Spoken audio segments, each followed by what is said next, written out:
United and the Tumiko Siakai, a branch yan deem, and the Jacopa which one the shame no, Mediama Sporting Club, one more share 3, young apostles, woman to me and Tibia, Nanoneka cry free wabba, wouldn't Sacrobia Kumasia Santa Kotoko, over the weekend or Sunday, one more fie, out on Saturday Fair at Diana Football Club no, and after the game, as Santa Kotoko, one more share 1, a branch yan deem, and a Kwame Poku, one the share go no, Adama Krobia Kumasia Santa Kotoko, Diana Football Club no one so to me atibie me pacha ma me front anymore Sakarela United over the weekend no one Dreams FC and Akosua Agyeiwaa goals mako 3 miensa and to me pie frimu ba ya Karela United china fie yen hwehan and my Dreams FC eba be share one mako mienu ya Karela team ba ko pe eno ne kakra ye firi wa ba wonim se Brekum Chelsea one Nations FC etumi Akosua Agyeiwaa a branch ya ne din and Steven Amankona one na share go di ma Brekum Chelsea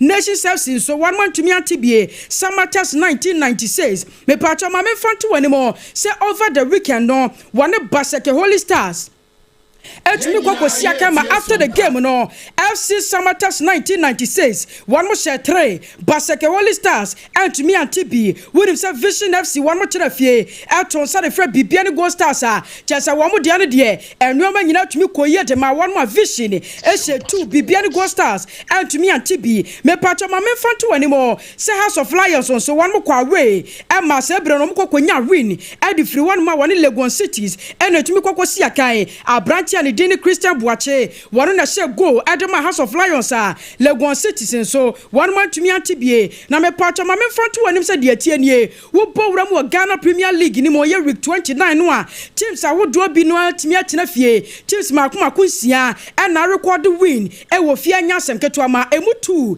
enso atumi akwa we a one makwa pick win de free one mo a eno ne kakra ye free wapa na me patcho ma me front to animo say next round of games no say nemu sensem sitie Diana Football Club no one bet na fiatonsa e dia frɛ Brekum Chelsea Bechem United ni Legon Cities e na betumi asia kan wonim sɛ Bibiani Gold Stars no one bet on sa dia frɛ Karela United sa kensia ne betumi abaso Summer 1996 one House of Lions ne betumi asia kan afa kuro bia Kumasi Asante Kotoko Wamo so be kwa away na one House of Focus so etumi aba be siaka wa Accra wonim say Mediama Sporting Club no nyame ya doma one Vision FC enso betumi siaka Nations FC wamo so be wamo ball e de tia Accra Lions eno na kakra ye free wapa me patcho ma me fanto wonim say Young Apostles one Baseke Holy Stars enso betumi siaka eno na kakra ye free wapa na wo bowra mu league table no so a me patcho ma me fanto wonim say de mu sansam sitie Bibiani Gold Stars na dikan womo na top here wo 53 points Nations FC tosumienu wo 51 points House of Lions tosumiensa wo 50 points Krobia Kumasi Asante Kotoko wo maba da 4th position wo 50 points afa FC Summer 1996 no wo mo da 5th position wo 45 points me patcho wo bowra mu bottom line ni mu a ma me fanto anim se Karela United wo mo da 16th position wo 29 points Legon Cities so wo mo tosu dunso wo 25 points yanso atremai de dan danya medin kakacho se Ghana Premier League ni wo mo redraw enti wo mo na reto wo mo 18th position wo mo 18 points eno ne kakra ye free waba na me porto wonim se after the game of weekends no etumi to dwa no coaches a wodro pinu enya akonya ne central for dinkomo wonim se Krobia Kumasi Asante Kotoko wo mo new coach a won manya eye Owura Abdul Karim Zito papa na se ne first game wo tumi kwa boy ye etia Diana Football Club no watch me record win wo hono a na nya sem keto makura na after the game no and some trophy nya kwanya ne papa no etwetwe nkomo. So I'm very happy about this game. Well, that is what football is all about. The moment you go into a game and then you fail, you still have the opportunity to make amendments. So I think today, after the previous 3 matches that was very poor, today we have the opportunity to make amendments. So this will energize us to the rest of the game. I would like them to come and come more. We are going to fight. Without them, we can't do it. With them, we can do it. So I stand on behalf of my technical team and say thank you. Abusua wai aye krobia Kumasi Asante Kotoko one mu coach Yera Abdul Karim Zito and ye ten and Kaname Pacho Upo Diana Football Club Nimua coach your friend say Aristika Kyoba Papa Nyakwanya Central for Dinkomo and Rochester Wushamu Pano Sani and Yoma Akika Kwadema Diana Football Club no was one said that Huni year Wushamu Club no league table no one more 11th positioner just a 1 more 15 points was a Sadian and Newman Timmy Kwaye Papa Bia and so that and Fama one more work for such a say Akosua dia enya dia wonu betumi ahede Diana Football Club no etimi akoyi fighting from the champion. Sompa sports from the team about I know like the same problem. If you champion you need put more condition inside from possible fighting from Kotoko, from Hasselfall, from Gold Star, from Mediama, from many club now is more strong. And if you like fighting from the champion, you need the same condition from this club. Abusua weye coach and D and Aristika Kyoba no Diana Football Club anymore. Papa one head coach ya wadano. Na me pacho mame famo wuram wanselfu fremu a. Na just run the dinner Samuel Animado. Papa wa ye football administrator.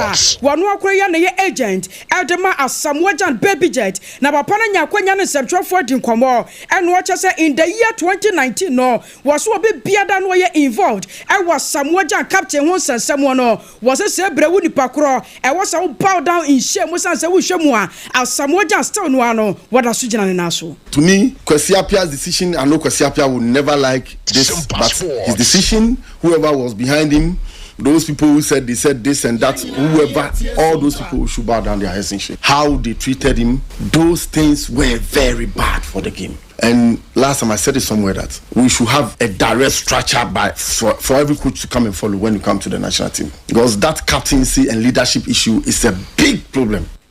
Abusua wai ayo rally D and Samuel and Nimato no football administrator na me pacho no chi na papa ne ba chirem say we hwem kura no the Blasters of Ghana say ba say one mo bobo na midfield one no Abranche and Dini Thomas Partey papa no wanyina mu bia aya na midfield one no we week ya watch say Thomas Partey one ka ho a aya na the Blasters of Ghana bobo no etumi e kama Otuado, I didn't believe he needed to continue. Otuado, I didn't believe because, you know, in our tenure, there was a point he said he won't coach. He want to go to Dortmund. Yes, he said he won't coach. We went in for another person. Then now we bring him back and then things go bad. And then we want to go and bring him back again and then the dressing room was totally lost. This Kudus, Thomas, and going to Thomas and coming to say that I don't need him. Now you need him. You went to him to beg me. Without Thomas in our middle, we are in trouble. And when we get to that level, we need to manage the situation. Listen, it's like sometimes we don't understand the game. Look, those games that we're calling Thomas, that people were attacking him. This is somebody who had just recovered in England, and he knows his contract was ending, and he had few months for the season to end, and you wanted him to come and risk in this African terrain with that hard tackles, and then when he goes back and he's injured, he will come to nurse another injury and then he won't get a contract renewal. And if you don't take care, he won't play again. And then you won't feed him. And then you will come and attack him. So that thing was wrong. Do a good PR for him. Let people understand that he can't come. Then he also speak to the boys and get them to go and fight for all of us. I'm now coming back. Let it be nicer. Rather, we did it in the opposite way. Even if Thomas cannot fly, he can call them. He can do a video call. Then the coach says, I don't know what happened. I don't need him, blah, blah, blah. Football, special player. Without Thomas in our middle, we are in trouble. We should all pray for him to be fit. I'm telling you.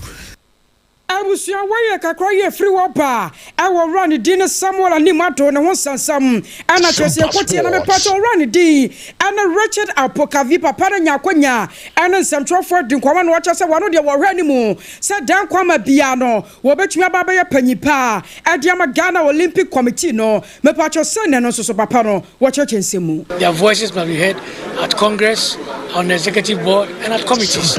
We are here because of the athletes. They must be heard. Secondly, gender. The women must be empowered, must build their capacity so that there will be many more women involved in decision taking as well. And then one thing which is very important is that there are too many disputes in sports, too many divisions. we need to work as one. Several players, but one GeoCity. We must focus on building that GeoCity so that Ghanaians will support us.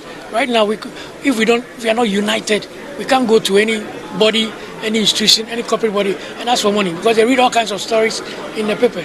So we must get united and build structures in our country so that disputes will be resolved within the sporting fraternity. Build structures that we can resolve through ADR and not go to court and so many cases in court and we are not seeing anything. I was your way you run the dinner Richard Apokavinia Chen and Cano. Now a part on tantam so the young bone would one crop so. Near farmer and some kakra. And soon to me, mamma, someone else, English Premier League anymore. And I'm a part of Yakwa Chelsea, dear free. William said Chelsea, one much in a fee over the weekend, no, and Everton. And so to me, Kwakosia Kama, Chelsea the Blues, one was one Everton, 1 month to me and TB Brighton, and so to fee, and West Ham United, no, and so to me, Kwakosia Kama, Brighton share 3. West Ham eba batete she mutua eno ne kakwa ye free waba na me patcho ma me fanto animo say Ipswich Town wo mo so tena fia na so wo kwa away and Newcastle United and so ekokosi akama Newcastle share 3 Ipswich 1 month to me and TB Southampton and Fulham etumi kokosi akama after this game no 3 goals na tumi pie free mo ba ye me patcho ma me fanto animo say Southampton share 1 Fulham baba tete share 2 eno ne kakwa ye free waba Leicester City so wo mo ni Wolves Timi Kwakosi Akai Emma after the game no Leicester and to me and Shebi na me patcho AFC Bournemouth woman Manchester United and so Timi Kwakosi Akai man kwakoye 1-1 draw hon mo a na no ne kakra ye free wapa wonim say over the weekend no Liverpool boboko no wo mo so the assassin nyanwa mo na chase na nya asam keto ama one Tottenham and Timi Kwakosi Akai after this game no Liverpool share 5 Tottenham Hotspur one baba share mu bako pa na no ne kakra ye free wapa wonim say na matches a would Pinua and so I will run more Nottingham Forest and so woman Brentford between a Siakai and on the Kakra free waba na me patcho ma me front to anymore. So officially Liverpool one way champions at 2024-2025 English Premier League anymore this season na nyasam ketu amakura wonim say wo hwete bo no so wa mu na dikai wo 82 points plus 48 goals and on the kakra ye free waba Arsenal the tosu mienu wo 67 points plus 34 goals Newcastle United wo mo tosu miensa wo 62 points plus 21 goals Manchester City tosu 9 wo 61 points plus 23 goals when him said Chelsea the Blues no woman that toss no more 60 points plus 14 goals wo bowra bottom line ni mo me patcho ma me fanto anymore say Leicester City woman than 19th position me patcho wo 18 points wo 18 points per minus 49 goals just woman do ma redada ya just relegation woman dem ya Southampton so woman so redada woman than 19th position me patcho wo 11 points minus 55 goals eno ne kakra ye free wapa na me patcho Hansi Flick wonim say papa no wo ye coach de ma Barcelona boboko no na me patcho wonim say this season my way watimi abro Real Madrid boboko no pasa wa bro wa mo femfram ye nyasam ketwa ma chese baby bia do be hia wo mu bia no watumi de wo mu tika form ye no ne kakra ye free wapa me patcho ma me fanto animo say coach ani din ani Hansi Flick no wonim say papa no chese one second Barcelona manager watumi a winning the first 3 games against Real Madrid boboko no a chese nyasam ketwa makura wonim sana coach a wodi kai aye Pep Guardiola ana chese papa raba batoso mienu a eno ne kakra ye free wapa me patcho ye jejensemo enso dia matiefo na me patcho ma me fanto wonim se enroda Manchester United and so wo mo 1-1 draw against Bournemouth na ne kakra ye free wapa na me patcho so far 23 games Manchester United wo mo so atimi abo e wa fi English Premier League ni mo ma me fanto woni mo se one games a wo draw ya one more bono one more to me nya 6 wins eno ne kakra ye free wapa one more draw 6 one more lose 11 ya chasa kakra ye free wapa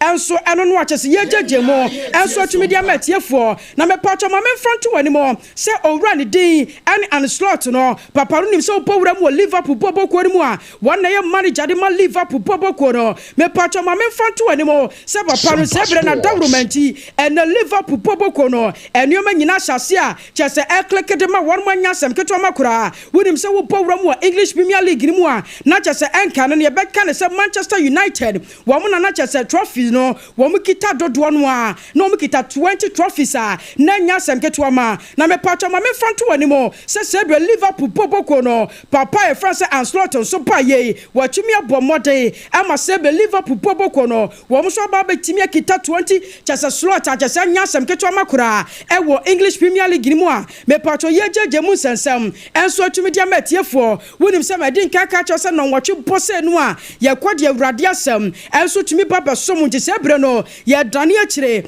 ne yakọ Victory Charismatic Chapel ne yatumi dia awurade asem no so enso atumi baba som Adiama yanya asem ketewa ma wonim se kwa ban se no a Pastor Frank wono na tena dwamu na se wode brofo na go na no ne brofo so de papa no boa just Barcelona Liverpool ne Real Madrid for kura ma ne brofo no ye eda kama just eno sa na kwa ban sa no a na se obi asase no maboto sanse urade asem no a eba no ano adi ye papa yanya asem ketewa ma me pacho me din ene Akosua Agyeiwaa Kodie boaten was this is our own. Let's cherish our own Ghana Premier League, no, and Sansori Nyina ne naso biom. This is our own. Let's cherish our own. Ghana Premier League is back again. I say this.